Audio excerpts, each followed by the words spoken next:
like it, but we know how to get rid of it. We just raise rates, and maybe they got to raise them longer and further than people expect, and maybe it's painful. There are costs involved, but they can kill inflation just by raising rates. They don't know how to stop deflation. I mean, how do you stop deflation? You can't raise rates. That'll make it worse. You can go to zero, but that doesn't. Once you're at zero, you're at zero. QE doesn't work, by the way. It's been tried to the tune of like $9 trillion, but the empirical evidence is that it's just, they do QE by buying bonds from the banks, and the banks take the money and give it back to the Fed as excess reserves. That money never goes to the economy. What good does that do? And the answer is it doesn't do any good. So so you can take rates to zero, but you're stuck. Could you have negative interest rates? In theory, yes. In Europe, Switzerland, and Japan did. But there's no evidence that it provided any stimulus. I mean, they did it, but it's like an experiment that didn't work. So the problem with deflation is there's nothing a central bank can do, and it does feed on itself, and it does get worse, and that is a central banker's worst nightmare. And however, quick footnote, we did see this in the 1930s, well, between 1929 and 1933, during the first phase of the Great Depression. That was the Hoover administration. Then Franklin Roosevelt came in 1933. And Roosevelt faced exactly the same problem. I mean, he shut every bank in America on like his second or third day in office. By executive order, he closed every bank in America. Can you imagine the President of the United States today? I don't care if it's, Biden or Trump or anybody else, Democrat or Republican, issuing an order saying every bank is closed as of now. We'll get back to you when they're going to reopen. And that's what FDR did to break the banking panic. But he still had the deflation problem, and the Fed couldn't do anything. I talked to Ben Bernanke about this personally because Bernanke wrote a book on this, and I read the book, and I said, Mr. Chairman, I said, here's what I think you said. Did I get this right? And he said, yeah, that's it. You understand it correctly. But the Fed couldn't and didn't do anything. So how did FDR break the back of deflation when the central banks were powerless? The answer is he raised the price of gold. He devalued the dollar against gold and raised the price of gold 75% from $20 an ounce to $35 an ounce. And that worked because it wasn't about rewarding holders of gold. In fact, he had confiscated all the gold beforehand. So it was like insider trading. But the idea of raising the price of gold was really to devalue the dollar so you could get the price of corn, wheat, steel, oil, get the price of everything else up. And it worked. In the middle of the Great Depression, from 1933 to 1936, the market boomed. I mean, the economy did very well, but it was starting from such a low level. It was still depressed, but it did much better. The Democratic theme song was "Happy Days Are Here Again." Then in 1937, the Fed screwed it up again and caused a second recession in the Great Depression, and that's why they call it the Great Depression. But the devaluation of the dollar against gold worked. Nothing the central bank could do would work. Deflation is very troubling and should be to central bankers, economists, and everyday citizens, everyday Americans, because it raises real interest rates really steeply. It feeds on itself, and there's nothing central banks can do about it. And the only thing that has ever worked is devaluing the dollar against gold. So it's one reason to have gold. But we're looking at a global recession. And those are rare. As I said before, it's one thing if Germany has a recession or Japan or the U.S., but usually there's another economy or economic group that's doing okay or at least better and can kind of pull everybody out of the rut. But global recessions where everybody is declining are rare, and that's what's happening. And that's what we had in 2008.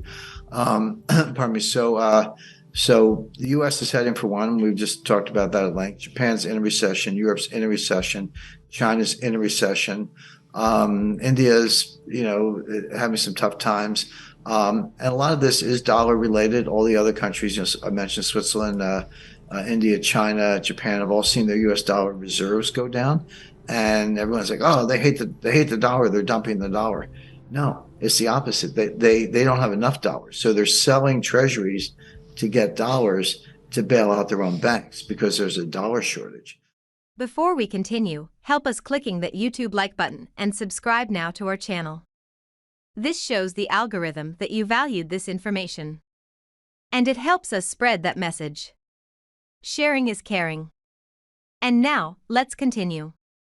So the fact that you see those dollar reserves coming down does not mean that they hate the dollar. It means that they need dollars, that they're short of dollars, and they're so desperate that they are selling treasury securities to get dollars to bail out their own banking systems. So we're well on the way to a global recession. And if you say, well, you got communism, socialism, capitalism, all these different economic systems, all part of this globalized system, how could they all be on the same wavelength at the same time? Well, the common thread is the dollar. It's the US dollar. And, about 60% of global reserves, 80% of global payments. It's the benchmark for every other currency. So when you talk about the euro, you're quoting dollars. You're saying it's $1.05 or $1.04. Gold, you say, oh, it's $1,800 an ounce, whatever. The point being, even when you're talking about a commodity or currency that's not a dollar per se, you reference it in dollars. Same with oil, world market, it's all dollar oriented. So the dollar is the thread that runs through the whole global system.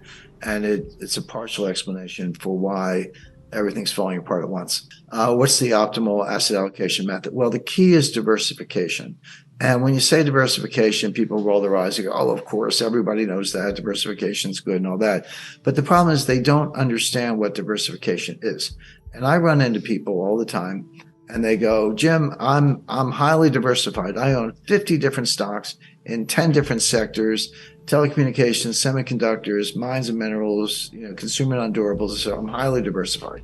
And I say, no, you're not. You may have 50 stocks, but you have one asset class, which is stocks. And they're all going to go down together or go up together, as the case may be. But particularly in times of stress, they become highly correlated. So having 50 different stocks or ETFs or whatever is not diversification. That's just having a whole bunch of bets in one asset class. So what does real diversification look like? Well, you should have some, 10-year treasury notes, or if they're a little too volatile for your taste, look at a 5-year note or a 2-year note. That will basically give you very, the credit secure. I'm not doubting the credit of the United States, but that will give you a deflationary hedge. If we get into disinflation and deflation where interest rates are coming down, which I do expect, you're going to get very good capital gains on those notes, or you're going to be very happy with the coupon in the meantime. Real estate, definitely. Not so much commercial real estate, too soon for that, but multifamily housing, residential real estate, farms, other kinds of income producing real estate for a slice. Good slice of cash, maybe as much as 30%. People hate cash. They go, I don't get a yield on cash. Cash is a waste of my time, etc. It's true that it has very low yield, but number one, it performs very well in deflation, which we talked about. But more importantly, cash is the opposite of leverage. It reduces the volatility of the rest of your portfolio. So if you have volatile investments in the wings, cash is it's like a bar connecting to two ends of the barbell. It has very low volatility, but most importantly, it gives you optionality. If you see stock markets crashing and burning the way I expect, the way I described, the person with cash can go out and go shopping in the ruins. And by the way, Berkshire Hathaway has over $130 billion in cash. Why does Buffett have so much cash? Well, he sees what I see. We're looking at the same thing, which is a kind of meltdown where the person with cash can basically go shopping for bargains. Definitely a slice of gold for the reasons we talked about. That'll be your inflation hedge. But 10%, people always say, Jim Rickards says sell everything and buy gold. I've never said that. I don't think that's a good idea. But 10%, yes, so that's a good slice. Private equity, if you can have access to good deals, that's a separate category. And so a model portfolio, you'd have a slice of treasury notes, a slice of cash, have some stocks, but I would focus on, for example, energy, BP, Exxon, Mobil, Shell, Marathon, this Green New Scam thing, forget it. It's a big deal, from a policy point of view, but it's infeasible. I've studied the science very closely. It's going to go away. But in the meantime, if you bash the oil and natural gas companies, but you're going to need the oil and natural gas, which we do, then those stocks are going to do well. Real estate, I mentioned, and gold. So that would be a really diverse portfolio that would have 5 or 6 different asset classes. And some will outperform others. Some will do better in inflation, some will do better in disinflation. But that's the whole idea with this much uncertainty. And your winners will outnumber your losers. And cash is like a thermostat. You can reduce cash and buy a little more gold, or reduce